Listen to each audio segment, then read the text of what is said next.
मैं अभी कुछ पढ़ रहा था जे कृष्णमूर्ति के बारे में, जो कि एक आध्यात्मिक गुरु हैं, जैसे ओशो हैं, जैसे आचार्य प्रशांत है, सदगुरु हैं, ऐसे वो पहले थे।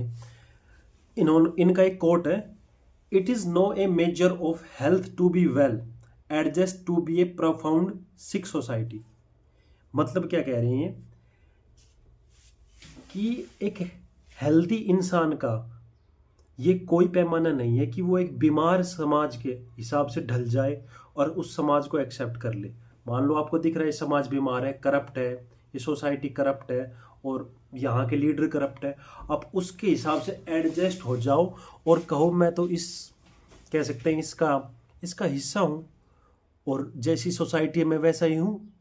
तो ये आपके कोई स्वस्थ होने के कोई पैमाने नहीं है कि आपकी मानसिक तौर पे स्वस्थ हो, कि आप एक पूरे बीमार स्ट्रक्चर को, बीमार पूरे कह सकते हैं कि सिक मेंटेलिटी, बिल्कुल बेहोश मेंटेलिटी लोगों की, और जो एक तरीके से शायद सच को देखना ही नहीं चाहते।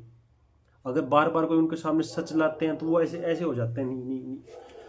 क्यों? क्योंकि सच्चाई जब दिखती है तो उसमें कमियां दिखती हैं, सबसे पहले खुद की, दूसरों की भी दिखती हैं, खुद की दिखती हैं, फिर उनको चेंजेस करना पड़ता है। अब चेंज करना सबसे मुश्किल काम है, इसलिए हम चुपचाप इस बीमार सोसाइटी के, जहाँ करप्शन चल रहा है, हम करप्शन के पार्ट बन जाते हैं।